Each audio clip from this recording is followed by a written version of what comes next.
Ooh, it's 52 minutes. We'll at least watch some of it. Because it does look good. And I like Carl. Hello, you absolute legends. In 2017, the most expensive video game ever sold cost $30,000. It was a mint condition, sealed copy of the original Super Mario Bros.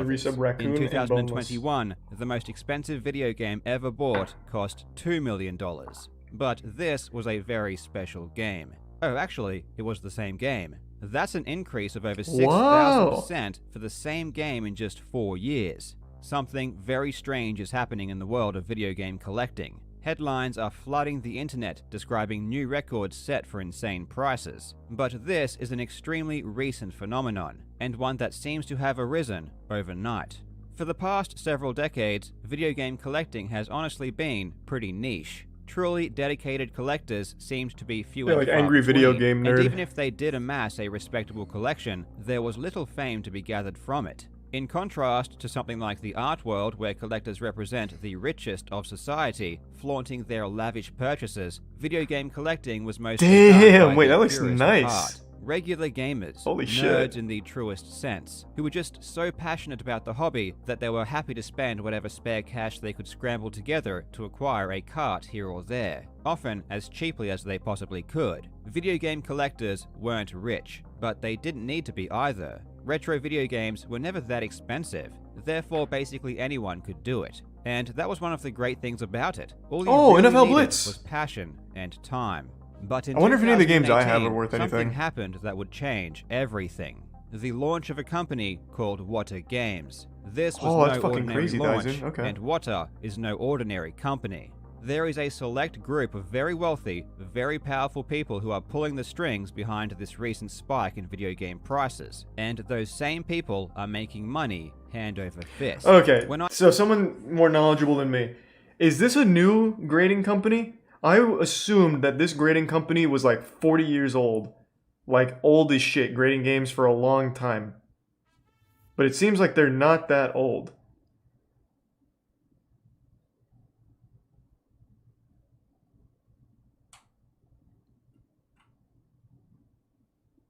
And it's the only one? So 2018 for that one, but there has to be an older one, right? I understand he talks about it, but I'm asking, isn't there like a really old one? Or are they all newer?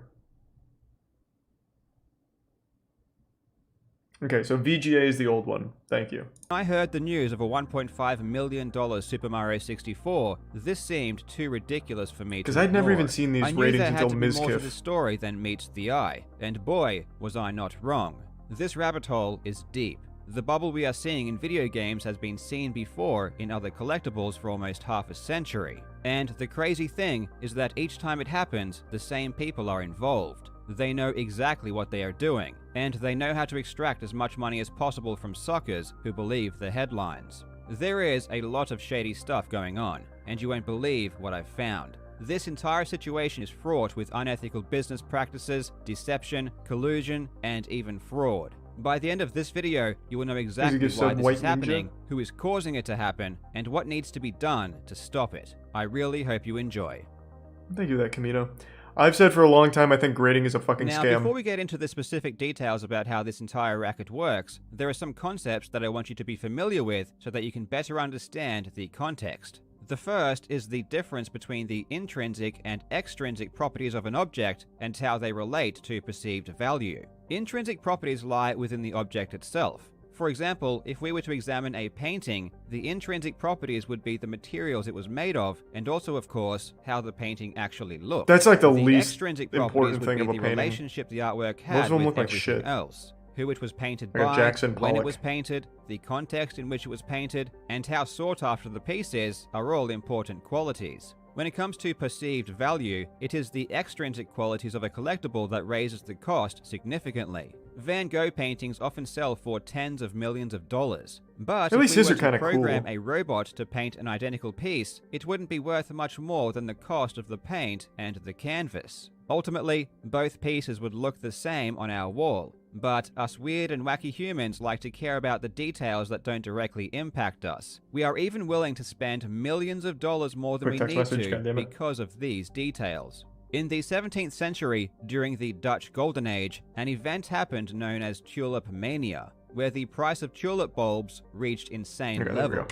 At the time, tulip bulbs were a luxury item that were highly desired for their intense colors, and as their popularity slowly increased over the years, the price inevitably went up. Eventually, people began noticing the trend of rising prices and started to speculate on the market. Speculating means buying a good not due to need, but purely in the hopes that the price will increase so that you can sell it at a later date for profit. With investors beginning to flood the tulip market, this began a positive feedback loop, driving prices up even more. As the price increased faster, not wanting to miss out on the opportunity, even more people started buying in. This caused the first recorded speculative bubble in history, and there are two important things to know about these types of bubbles. First, no one buying actually wants tulips. They just hope to make money. And secondly, this process is not sustainable, and eventually people stop buying, and the price crashes.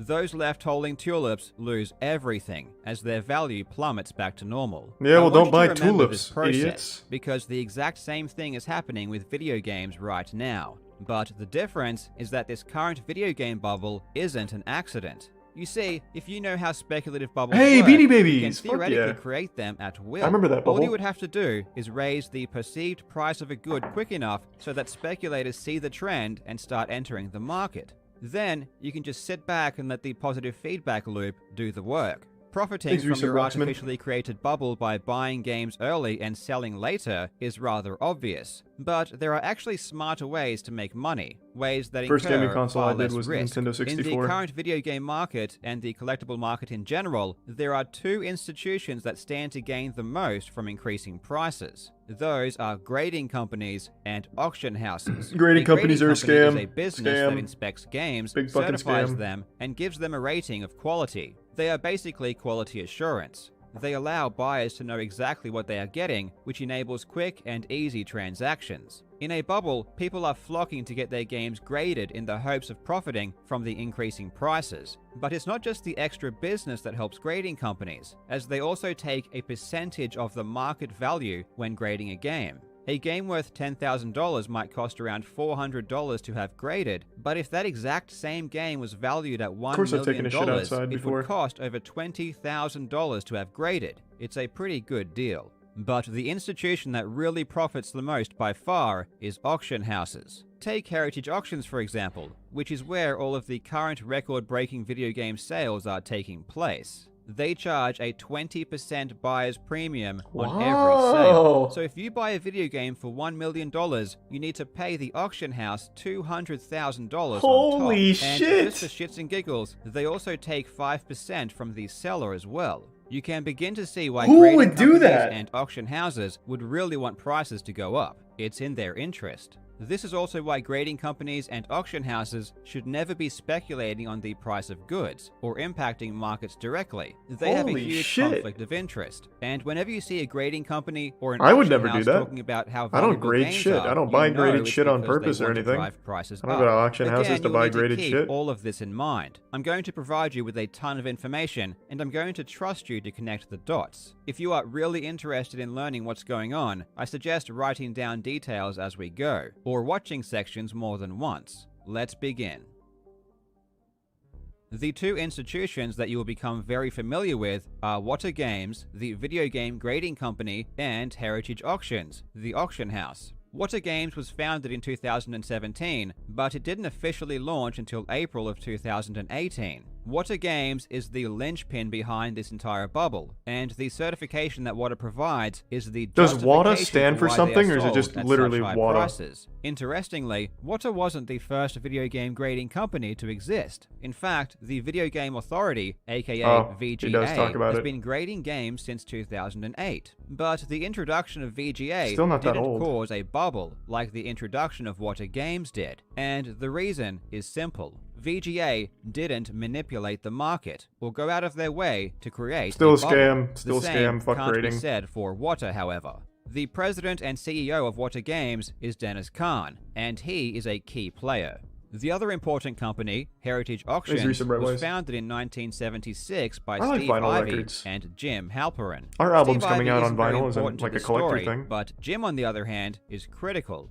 Heritage Auctions are in the business of selling rare collectibles and memorabilia. They sell coins, comics, art, anything you can collect that has value. And in 2019, they started selling video games. But not just any video games, only games that had been graded through Wata Games. The interesting thing about the relationship between Wata and Heritage is that it seems to have existed before Wata even began grading games. On the initial website of Wata, when it launched, it had a dealer spotlight section where it listed key relationships. One was Heritage Auctions, where it stated that Wata-certified video games will be featured in Heritage online auctions. This doesn't make sense. The entire point of certification is to guarantee authenticity and quality, but a guarantee is worthless if you haven't established a history of accurate work. Why would Heritage Auctions, a prestigious auction house, agree to sell games from a company that hadn't graded a single game? Why would they trust a business that Dennis hadn't looks even smart. done any business to begin with, when there was already an existing grading company that had been grading games for 10 years? The only explanation to me is that Heritage Auctions was involved in some way in the creation of Wata Games, and knew that it was on board with their mutual goals. And if you needed any further evidence of this pre-existing relationship, Jim Halperin, the founder of Heritage Auctions, was listed on the Wata website as an advisor.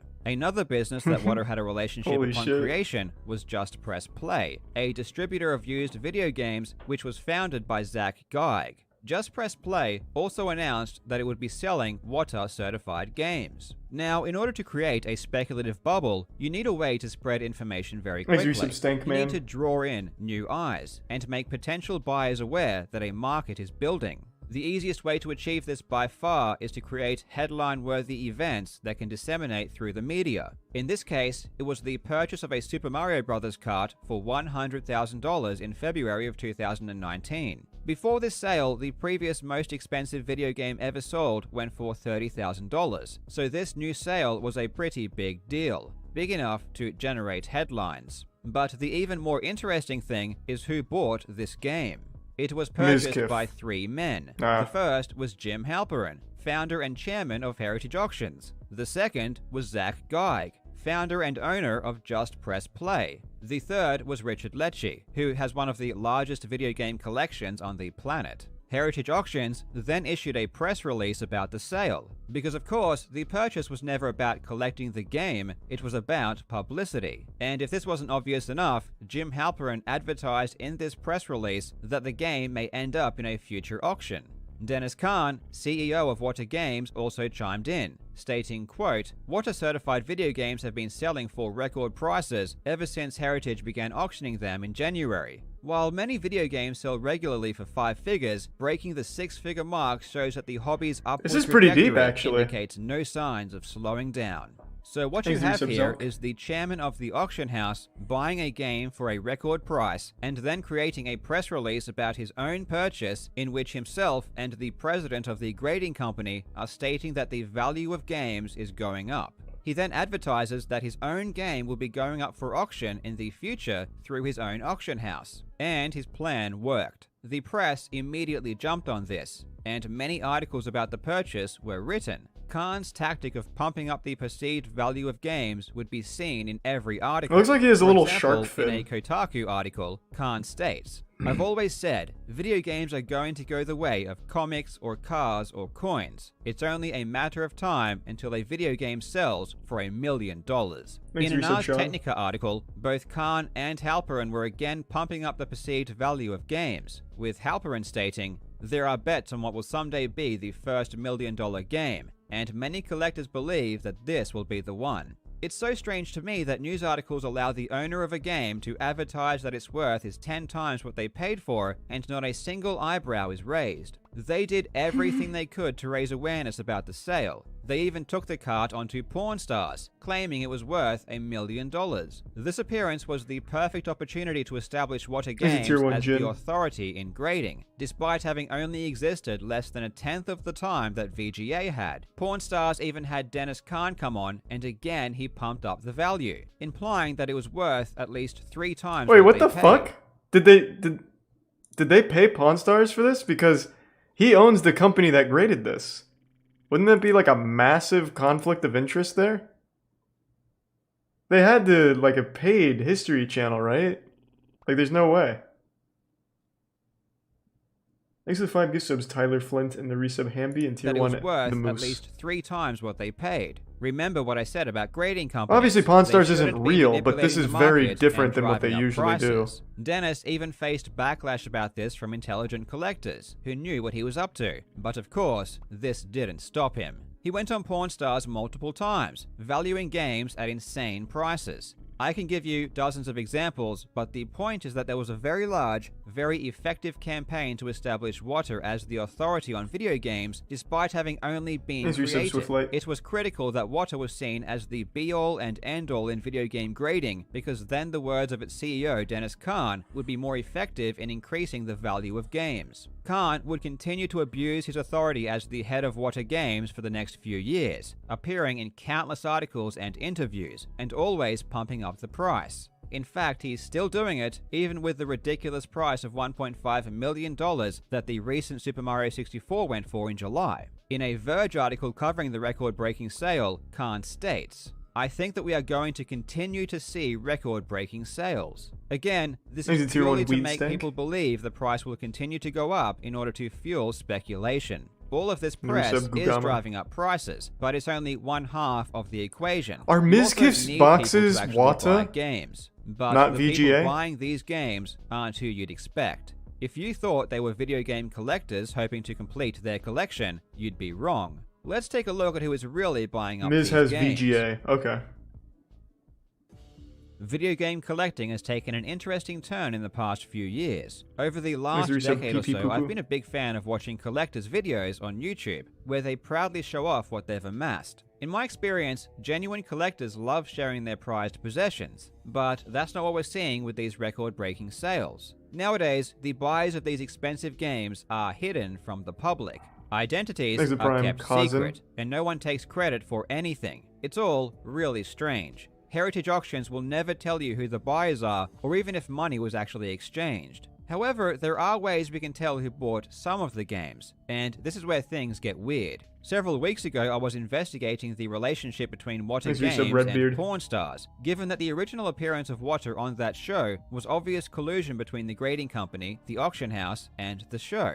In particular, I was researching the appearance of a Mike Tyson's Punch-Out that Dennis Kahn valued at $80,000. Through a Google search, I found something very interesting. It was a purchase agreement of the exact same cart. The owner of the cart, Brian, had sold it to a company for the exact same amount that Dennis had valued it at. The buyer was RSE Archive, LLC, which trades as Rally. Rally is a platform that allows investors to buy and sell equity shares in collectibles. To put it simply, people can buy a fraction of a video game, and if the price goes up, they can sell their slice to someone else in order to make a profit. It's essentially gambling on the price of collectibles, and it's as silly as it sounds. That's so dumb, yeah. None of the people who buy equity in any of these collectibles actually own it. It's purely to try and make bets on the price and earn a quick buck. The purchase agreement I found for the Mike Tyson's Punch-Out was an SEC filing. Companies that hold these items and sell equity in them need to disclose their assets to the SEC, so we can track exactly what they buy and how much for.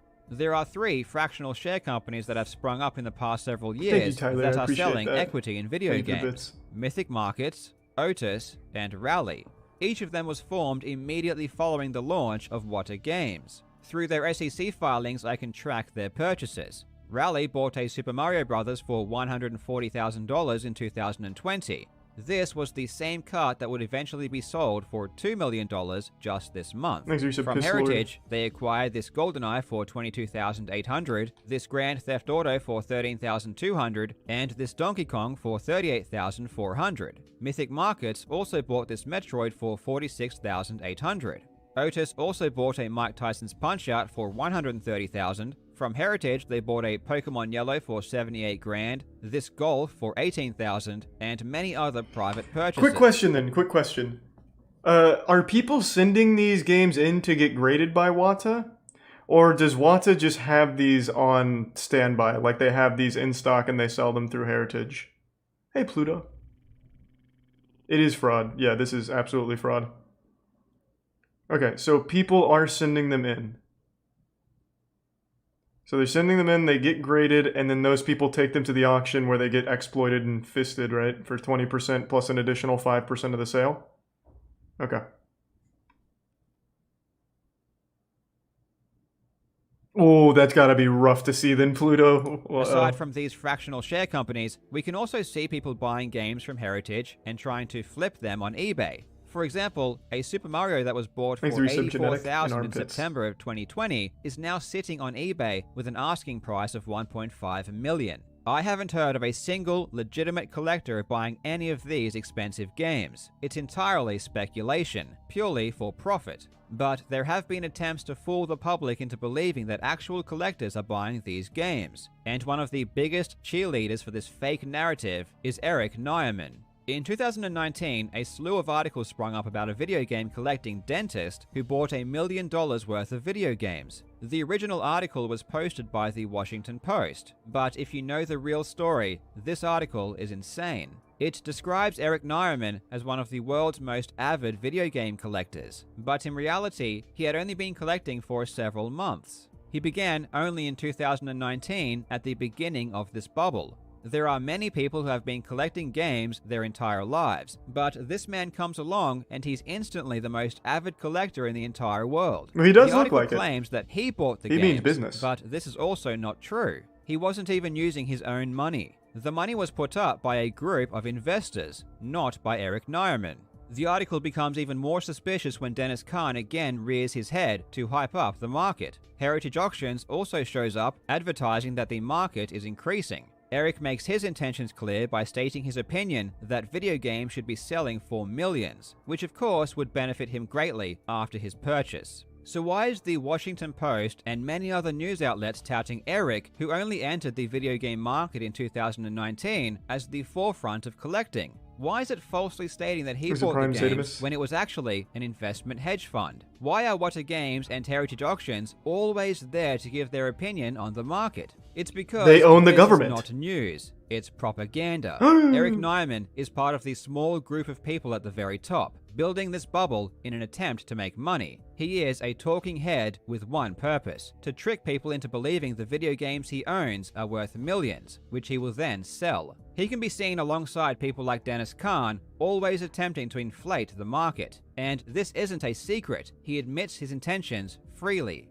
Of course, that same week, I discover on Heritage Auctions vintage video games, which I never even knew existed. And then when it played through in my head, I'm like, oh my God, this is like so much better than cards for me. I mean, also, it was a new and emerging market. Like you guys are having with NFTs. It's that excitement of like, they're doing wow, NFTs now? This even catches up a quarter of to where cards have gone. You know, we could see 100x returns just at the beginning, you know, because it was so new. But as a collectible investment, this was like everything that I saw on a Mike Trout card, but like to the max on steroids. And for me, it was a time machine. It was literally like if you could like I always said to myself, I would look at like Nat Turner's collection of cards on Instagram at that time, and I was like, wow, if only I could go back 10 years and just like hang out with him and just buy everything he was buying. And, you know, it's that time machine that everyone has. Has anyone ever made a living buying and selling video games, right? Like collector games? This is my moment that I'm going to go back in time, but it's going to be today. And I'm an individual, that go is. For it. So we set up, we spent time, we set up an LLC, we made a business plan, and I went to like just neighbors, so a couple people, family, friends, all like successful, wealthy people. We spoke about all the risks GameStop up front. They knew it was speculative, and I'm like, listen. But they all said the same thing. They're like, you seem super passionate about it. If I lose 15 grand on you, it's not the end of the world. Give it a run. To show even on Heritage Auctions, eBay Auctions, look, what we spent appreciated 20 to 30%. This is working. I'm gonna get out there and I'm gonna help make the market. I'm gonna let people know about this. I'm forming a market around something that I feel that is severely underappreciated. So that's what I was doing. My point is that it's not collectors that are buying any of these games. It's purely people with a lot of money. Damn, he looks like a villain. People out of theirs by he was mean mugging a bubble that otherwise shouldn't exist. Propaganda isn't their only weapon either. It gets much worse. We will now enter the wonderful world of shill bidding. Oh, shit. Baseball cards. When it comes to auctions, there is only one thing that will consistently drive up the sale price of goods, and that one thing is competition. Obviously, if there is only one bidder, the price will never go up. You are not going to bid more if you already have the top bid, but if 2 or more people are duking it out, that's where the price can really shoot up. Shill bidding is the act of placing fake bids in the attempt to raise the price. Usually this is done in collusion with the seller, because the seller wants to make more money for the item they are selling. So they will work with a third party, who will keep placing fake bids up to an agreed price, at which point they will concede and let the victim win the item. But it isn't just sellers that have motive for this kind of practice. The auction house itself has just as much to gain from inflated sale prices. If your auction house sells goods at higher prices than your competitors, people will want to sell their items through your auctions. And this is where we come back to heritage auctions. In 2008, a lawsuit was filed against heritage auctions for shill bidding. It was filed by Gary Hendershot, who was a former employee. The lawsuit alleged that Heritage used a shill bidder by the name of N.P. Gresham to drive up prices. That's a cool name. This lawsuit was ultimately settled out of court, so you may or may not want to put any real stock in it, but it is something to take notice of. Especially when Jim Halperin, one of the defendants, and if you remember, one of the investors who bought the record-breaking Super Mario, was caught lying in a sworn testimony. He originally claimed that MP Gresham didn't exist at all, but later had to admit they in fact did. If this lawsuit was the only claim of shill bidding, I might be less inclined to believe it, but the story doesn't end there. While I was researching for this video, I spoke at length with Pat the NES Punk, who is one of the most dedicated collectors of NES games. I've actually heard of this guy before. He told me he was contacted by a comic book collector and seller whose father not only worked at Heritage Auctions, but was also friends with Jim Halperin. What he had to say was shocking, and Pat graciously connected us so we could talk. The collector, David Wilson, who founded and runs Collectors Comics, told me this. Hi, my name is David. I'm from Comic Book Investments on YouTube. My dad, big-time comic book dealer in the 80s and 90s. He ended up taking a job with Heritage a couple of years ago. Of course, man. And he had a personal relationship with Jim, and they had a personal relationship for years. And then through the relationship, that's how he got a job working at Heritage. He was a comic book grader. He worked for Heritage for almost 2 years. And during that time at Heritage, he had a few conversations with Jim. My dad told me, because I would talk about the video games, I was like, hey, Dad, I can't believe this video game sold for so much. He was already gone by the time the video games have reached where they are at now. And he told me, he's like, yeah, so they're manipulating the market. And my dad gave me an example. Jim is one of the biggest comic collectors in the world. He has one of the biggest collections in the world. Is he Jake Paul's fighting next? And what Jim does... Is it a child this time? He would take a comic book. Let's say he would take this book, right? He'd put it in his collection, and then like 3-4 years later, he'd throw it up on Heritage, and then he would manipulate the price by bidding it up. So say he bought the book for $3,000 forever ago. He throws it in a Heritage auction, and then he'd bid it up to, say, like $5,000, $6,000, buy it from himself, basically. He bids it up, and then he sticks it away back in his collection. And then every couple of years later, 3, 4, 5 years later, whatever it is, makes its way back into the Heritage auction, does it again. And what that does is it stimulates the market by pushing it up, propping it up higher than it is to show like, hey, there's been a sale of this comic book or video game for this price. So that means it must be worth that much. And that's nice, Hydra. Okay, that's sounds cool. Like what I have a feeling that they're doing with video games. They're propping them up like super high, higher than they should be, to create a market, manipulate the market into thinking that these video games are actually worth this much because they have sales data to prove it.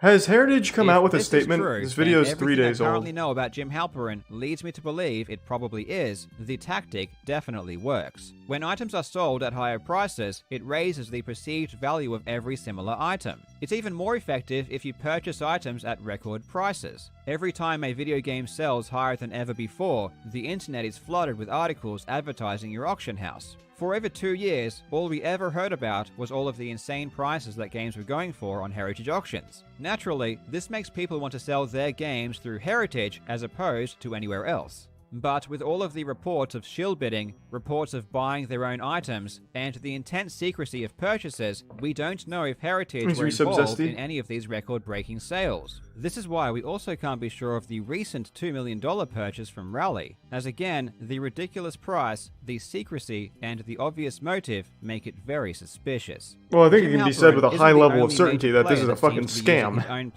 It's like literal fraud. It's time to take a closer look at What a Games and how some of the key figures in that business are using their positions for their own gain. Shield bidding and buying your own items at inflated prices are pretty obvious ways to abuse your position at an auction house. But how could you take advantage of your own grading company? The first thing that comes to mind would be grading your own games. This presents a pretty clear conflict of interest, and even Wata admits this. In a New York Times article, Wata president Dennis Kahn goes on record to say that Wata employees are not allowed to have games graded by the company, or sell those that were. I'll say that again. Wata employees are not allowed to have games graded by the company or sell those that were. I imagine they still did. And I applaud that rule if it's actually upheld. Now let's take a look at a transaction that occurred in 2019 between two gentlemen. The first is Dane Anderson. Dane is the founder of Nintendo Age, which hosted the largest community of retro video game collectors and enthusiasts on the internet. It also contained the most valuable database of information concerning retro games and what they were worth. Thanks, Retro. If you wanted to know anything about collecting, this would be your first place to go. Dane was also well known for his video game collection, and he had one of the largest assortments of sealed Nintendo games on the planet. But in 2019, he sold his entire collection to a gentleman by the name of Jeff Meyer, who is the founder and CEO of Go Collect, which is a price guide for comic books. The purchase of Dane's collection by Jeff was a pretty big deal, one of the biggest in history. It was so noteworthy that What a Games even gave the collection a special name. It was called the Carolina Collection, because both men hailed from Carolina. Jeff submitted the games to Wata, who graded them all, and as part of that grading, inserted the name of the collection they were a part of. And you can see this name on the label of the graded games. Jeff then immediately took the newly graded games and started flipping them through auction houses, most notably Heritage Auctions, where the first auction alone produced a total return of over $500,000. So why am I telling you this? Well, it's because Jeff Meyer is a director of What a Games. You won't find this information publicly because they keep it a secret, but thankfully the company's SEC filings tell us everything we need to know. According to their own filings, Jeff Meyer is a director of the company. So what you have is the president of What a Games saying that employees are not allowed to grade or sell graded games, but meanwhile, a director of the company is grading his entire collection. But not just grading it in a special, privileged way by naming it, therefore increasing the value, and immediately selling them through auction houses at insane prices for profit. If the games in this collection were graded just like any other game, there would be nothing illegal about this. However, considering the fact that they were graded in a unique and special way, there is a very good argument to be made here for fraud, especially given that Jeff's relationship with What a Games was never disclosed to the public. But it gets even worse. Jeff Meyer also purchased Nintendo Age, which, as I mentioned, was the most valuable database for retro video games. Jeff immediately shut it down. He also purchased the website Game Value Now, which is a price guide for video game sales. Now, I'm not a conspiracy theorist, but on the surface, it appears as though Jeff is trying to own and control the flow of information about the value of video games, which only ends up being more suspicious given his ties to What a Games. Again, another huge conflict of interest. Jeff has never publicly admitted to being a part of What a Games, and the way he talks about his relationship with Wata makes it seem like that's intentional. For example, in a blog post he wrote himself about his upcoming video game price guide, Jeff states, "Thanks to the great relationships with the awesome folks at What a Games." He is talking in the third person about a company that he is a director of. The cherry on top of all of this is that when What a Games was incorporated in 2017, Dane Anderson was the executive officer. So this entire deal happened between two men that were or are directly involved with the company. Dennis Kahn obviously knows who the directors of his company are, so it really makes you think when he blogs about the Carolina collection on the What a Games website, but fails to disclose that the purchaser of the collection is a director. And it forces you to think even harder when you realize that at the very same time he is telling the New York Times that employees cannot grade or Surely sell. One of these people have talked about this, right? Jeff Meyer. He has a YouTube channel, right? Surely he's talked about this.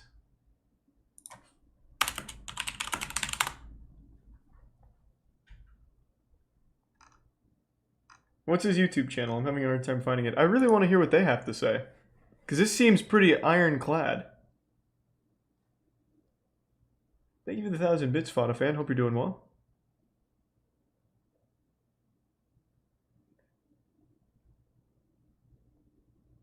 Someone said that Wada Games is going after Carl for this video. Carl is always getting targeted by the weirdest people. Like fucking Billy Mitchell. And now Wada Games. Oh, here we go. Jeff Meyer's statement. No one... Here, I'll put it on screen. Oh, actually, this is dangerous. This is Twitter. Might see the council of cock. Jeff Meyer's statement. No one at Go Collect, myself included, was consulted on any of this content. The allegations against me and Go Collect are untrue. I was never employed by Wata. I held a board position because I was a late-stage investor in the company, and I resigned from my board position in January 2020. I would welcome a live stream interview with Carl Jobst. And then Carl responds, my point here seems to be missed. I never called Jeff Meyer an employee. My point is that being a director is worse than being an employee because you have stake, control, and ownership of the company, which was never disclosed to the public. Yeah, I mean, that sounds like so irrefutable. Like, how do you even go against that? Because he was an active director of the company. Like, it's like, what do you even say? Like, no, fuck you, your dick's small, you're wrong. Like, what do you do? Like, you can't do anything. He is literally a director who bought the collection from another well, I actually don't remember if the Dane was a director, but he was there when the company was fucking formed. So he bought the collection from another higher up at the company, had it graded by the company he's a director of, and then sold it to the auction house the company works with. Like, how, like, there's just no way of defending that. He's a tier 1 atomic. And God knows those grades were inflated. I guarantee half that shit is not like a 9. What a wild rabbit hole. What are graded games? There is a good reason why grading your own games is a big conflict of interest, as the grade is extremely relevant when it comes to how much a game can be sold for. The bits chunky. The higher the grade, the more valuable a game will be. There is no better example than the recent sale of Super Mario 64 for $1.5 million on Heritage Auctions. Its grade was a 9.8, with an A++ for the seal. It's essentially the highest grading a game could ever hope to achieve.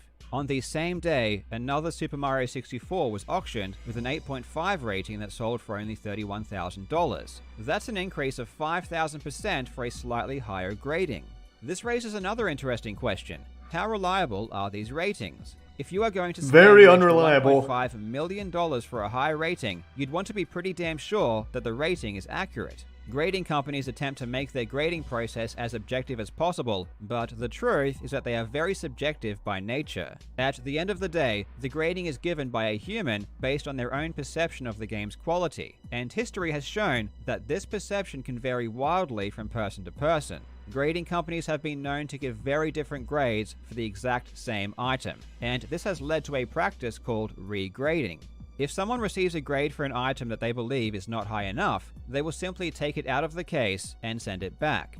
You have a lot of people playing what I call the crack-out game, meaning they get a comic book back and it comes back CGC 9.6. They think it should be a 9.8. So they crack that baby open and they keep sending it back to CGC, hoping that at some point that grader is either going to slip up or that grader is going to get that book and go, hey, you know what? This is a 9.8. They're going to slap 9.8 on it, and they're going to send it back to that submitter, and that submitter is going to be very happy because in the overall marketplace for certain books, you go from a 9.6 to a 9.8, you just made a large chunk of money.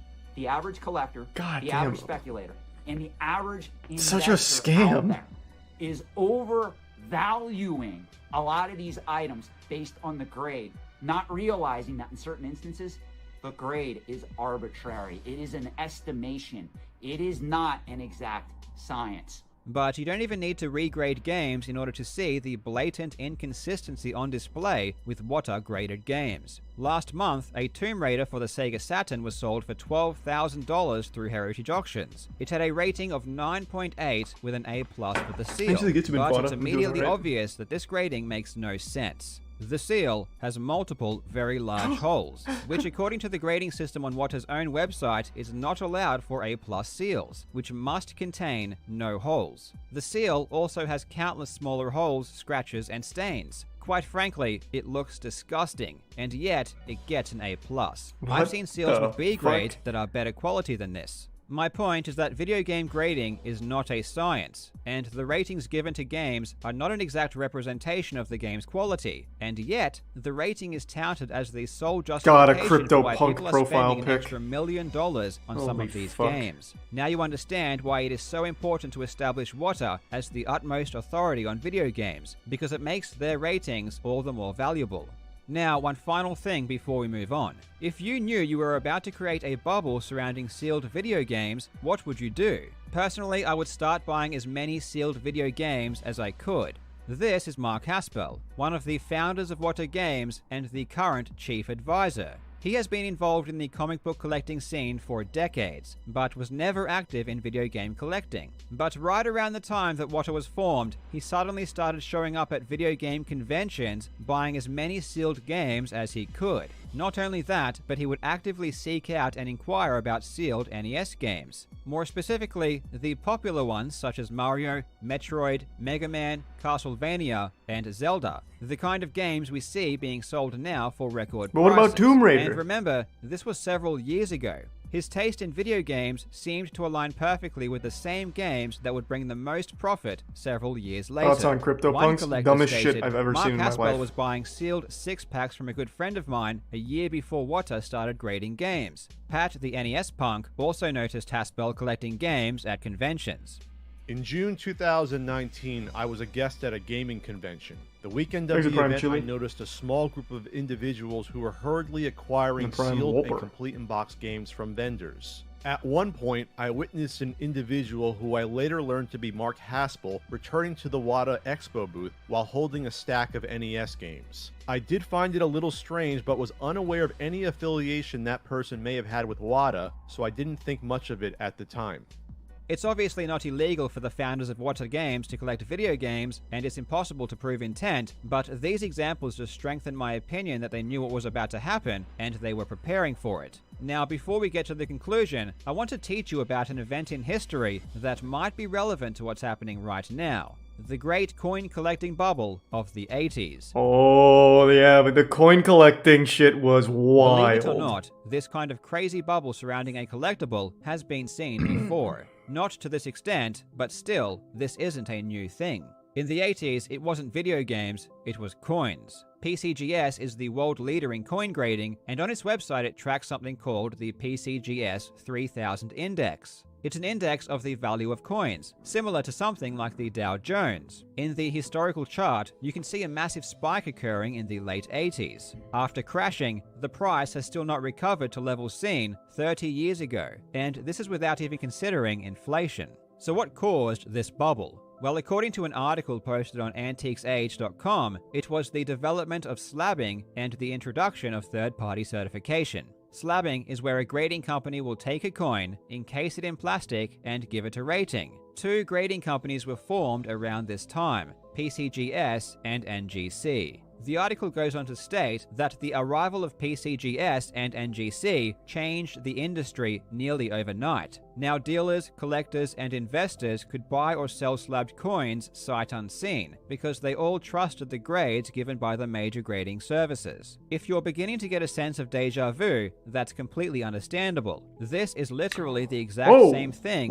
that's currently happening with video games. 50 gift subs, Aaron Roth. Again, thank you, man. Goddamn. Purchase graded coins meant that they began to sell more and more. Thank you for the big this generosity. led to the price going up. Investors began to take notice. Right and more importantly, even investment hedge funds got involved. Kidder, Peabody & Co., Merrill Lynch, and UBS all created coin hedge funds where they took in money from investors to invest in coins. This expanded the bubble even further. But the thing about speculative bubbles is that they always burst. The price cannot go up forever, and at the slightest hint that the peak has been reached, everyone sells. The ironic thing you need to remember is that people who buy collectibles in order to make money never actually intend to collect or keep them. So when the price starts to drop, everyone attempts to liquidate their assets as quickly as possible in order to not lose money. The market becomes flooded, but because no one is buying, the price gets destroyed. In the end, it's the suckers that came in late that lose them. It's extremely ironic that Charlie spends hundreds of thousands on his card packs but thinks CryptoPunks are stupid. Hundreds of thousands? Are you insane? No, CryptoPunks are stupid. It's literal fucking RNG generated pixels. Like, I think it's like, what is it, 8-bit? It's like an 8-bit smoking man, and it sells for 180 grand. CryptoPunks are super dumb. NFTs are super stupid. I mean, you can keep spending thousands of dollars on a picture of a tweet, but objectively, cards are cooler. And I'm not buying the cards to sell them. I'm buying them because they look cool. CryptoPunks don't look cool. Plus, I can have all of the CryptoPunks in the world right now on my desktop. I can just download them. I just don't have them on the blockchain. NFTs are a conceptually dumb fucking thing. The technology behind it's pretty impressive, but holding an NFT of Charlie bit my finger is useless. I have that video. Anyone can have that video. Just because you have the blockchain certified one doesn't make it any more special. It's fucking dumb. It is an objectively stupider thing. You cannot have my physical card because I have it. It's super, super different. It can't even be compared. Money. The bursting of the 80s coin bubble was a big deal, and hedge funds were inundated. And CryptoPunks are really fucking dumb. Their investments. It's Merrill just Lynch for rich YouTubers to peddle. $20 million to their investors. The FTC even stepped in to investigate what happened, and this is where things get juicy. In the Antiques Age article I referenced, it said that PCGS and NGC were the first third-party coin grading companies, but this is actually false. The first third-party coin grading company was NCI, Numismatic Certification Institute, which was founded in 1984. After an investigation, the FTC ruled that NCI misled customers about the value of coins. I want to read from an LA Times article written in 1989, and I want you to appreciate how amazingly relevant it is today, despite being 32 years old. The article reads, "By and large, it's grading and rarity that determine the value of a coin. Rarity is easy enough to establish. Grading is often a matter of opinion. It's for this reason that grading services came into being. Their purpose is to give an impartial rating to a coin, which virtually establishes a particular price. But what happens if the grading service misrepresents the grade of a coin, thereby increasing its value? That's then a the miracle situation is described happening. by Bill McAllister of the Washington Post in regards to a recent decision by the Federal Trade Commission. The commission determined that overgrading coins was a deceptive and unfair act, prohibited by the 1914 law that created the FTC. Charged with this practice were two Texas-based corporations, Heritage Capital Corp. And Numismatic Certification Institute. Also named in the action were Steve Ivey and James Halperin, prominent numismatic figures. A consent order was signed agreeing to establish a $1.2 million fund for collectors who purchased the NCI-graded coins from Coin Galleries Incorporated of Miami. Heritage, Halperin. Those names sound familiar. No, that's a coincidence. And Jim Halperin. In the 80s, they were found guilty of illegally misleading customers about the value of coins and fined $1.2 million. From the 1989 FTC annual report, it states, Numismatic Certification Institute and its principals Steve Ivey and James Halperin agreed to settle charges that its representations and failures to disclose information misled customers to the value of coins certified by the company. An affiliate, Heritage Capital Corporation, also agreed to settle charges that it provided substantial assistance to a coin retailer, Certified Rare Coin Galleries, knowing that CRCG was misrepresenting the security and profit potential of its coins to investors. Under the settlement, defendants agreed to a permanent injunction, and Heritage and NCI agreed to contribute $1.2 million into a consumer redress plan for CRCG's customers. Another interesting thing about Jim is that in 1985 he wrote a book called How to Grade US What a great book it was, up there with the Bible. The grading standards of the two leading third-party grading services, PCGS and NGC, were ultimately based. Again, these are the two grading companies that Antiques Age cited as the most important factors in the coin bubble. There is a very strong case to be made that Jim Halperin is the single most responsible person for the coin bubble of the 80s. I'm not a conspiracy theorist, but it kind of looks like he's doing exactly the same thing again 40 years later, but this time in video games. As I've said before, it's impossible to prove intent, but one thing you can certainly disprove is ignorance. Jim Halperin was extremely caught up in the 80s coin bubble and was so responsible that he was fined over $1 million. You don't forget something like that. He knows exactly how bubbles are formed. He's seen them before, which is why he would know exactly how to create them again. Remember, Jim Halperin bought the Super Mario Bros. Cart that sparked this entire game bubble. He is an advisor to Wata Games and, according to rumors, also an investor in the company. He is the founder of the auction house that these games have been selling on for record prices. It's too convenient that this one person is involved in every single piece of the puzzle when he has It's just a coincidence. He loves games, bro. He's a gamer. This doesn't seem like a coincidence. And he can value them. The retro video game bubble cannot go on forever. At some point, it will burst. The question is when. There are a couple of scenarios that might make this happen sooner rather than later. The first is the release of population reports. In collecting, one of the things that drives up the price of an item is rarity. Is there no pop reports for Wata? In every other realm of collecting, grading companies produce what are called population reports. These reports tell you exactly how many of any particular item have been graded by the company, along with their rating. So if I do a search for Action Comics #1 through CGC, a comic book grader, I can find out exactly how many are out there and at what rating. Population reports are standard practice because they allow people to judge the rarity of an item Nintendo's in on this fraud too? Fairly before making Nintendo purchases. doesn't know what the internet is. But I'm not worried about that. surprise, Wata Games keeps this information hidden from the public and refuses to let anyone know how many games of each type have been graded. So we really have no idea how many of each game are out there. When more games of the same kind become known, prices plummet. It has already started happening with some games. The best example is Spider-Man for the Atari 2600. Who would buy this? In May of 2020, the first sealed Spider-Man was listed on Heritage Auctions. It was a 9.8 A++, the best rating you can get. It was mint condition, and it's such an old game that it's surely rare. It sold for $9,000, which in 2020 was actually still a decent amount of money to spend on a video game. But the funny thing about Spider-Man for the Atari 2600 is that it's not rare. It's not rare at all, even in mint condition. After this sale, Heritage was flooded with 9.8 A++ Spider-Mans. And when I say flooded, I really do mean flooded. With each sale, the price diminished. In April of 2021, a 9.8 A++ sold for $870. That's a decrease of over 90% in less than a single year. When people realize how common some of these games are, prices will be destroyed. And that's what Wata Games and Heritage Auctions are afraid of.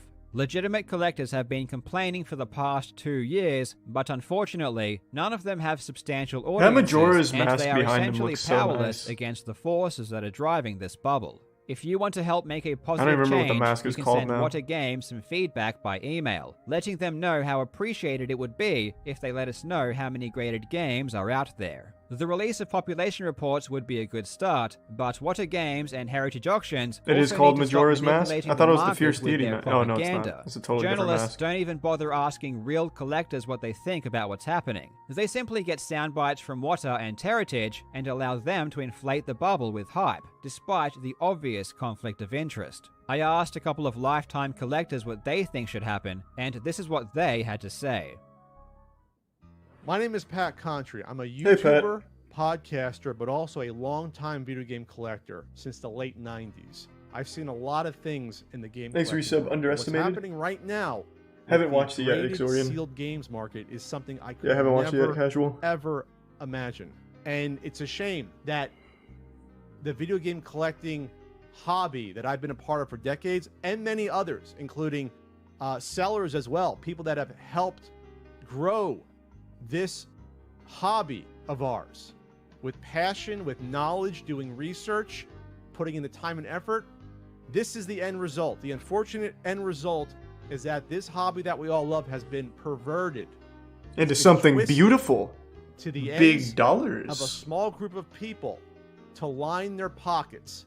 These are rich people getting richer, and they've stepped on and stepped over all the video game collectors, all the people that have sold the games, run video game shops, all the people on forums researching this illustrious and beautiful past history of video games. They've all been used. We've all been used now for the select and it feels good to get richer. And it's a crying shame. It's probably too late, unfortunately. But in a perfect world, there should be full transparency and accountability when it comes to these video games. We should know if someone who helps run the auction house is involved in the buying and selling of the games that this are being background music auctioned. is so nice. We should know if the people grading the games are buying and selling these games themselves. It's unethical if they are doing so, and we should know that so we can stamp out bad behavior. Now, how can this be avoided? Well, it's quite simple. If WADA would release and update population reports for all these items that they're grading on a regular basis, this would not be a problem going forward, guys.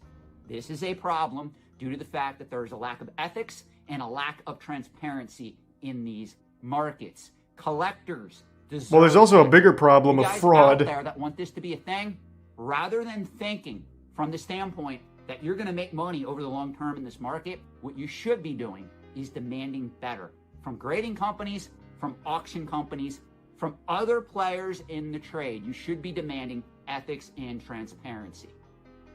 This bubble isn't just affecting sealed video games at the highest price points. The selling point of every single game has increased dramatically over the past 2 years, even for non-sealed games. Aspiring video game collectors who legitimately want to build their collections will get screwed because the hobby will become too expensive to be viable.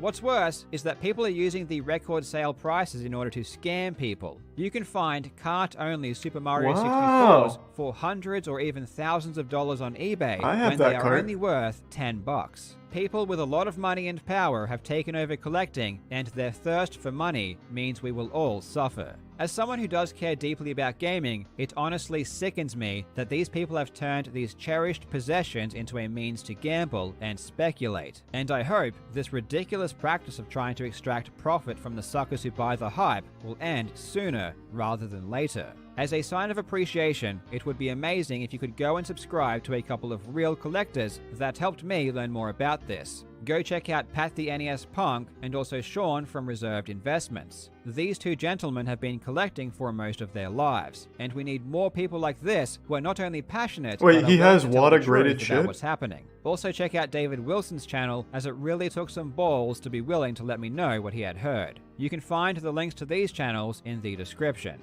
Hopefully, you have learned something about how those in power can create speculative bubbles. Next time you see them trying to do it, make sure you call it out and let them know that we won't tolerate it. As always, thank you so much for watching. That was very interesting. That was a lot deeper than I thought it would be. Day, and I will see you in the next video.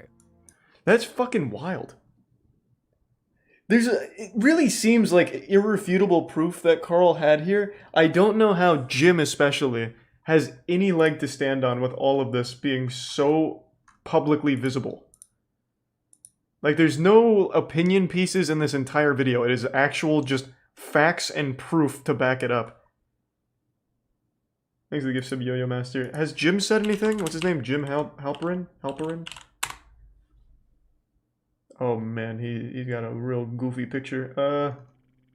He has a Twitter. All he does is say, just go to Heritage Auction. Those are his only tweets. He says that 4 times. Thanks to Prime Carter and the Resub Nasty.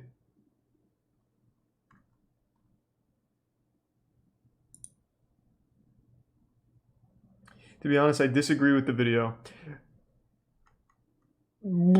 Disagree with what? He proved the connection with Heritage and WADA and the very fraudulent activity.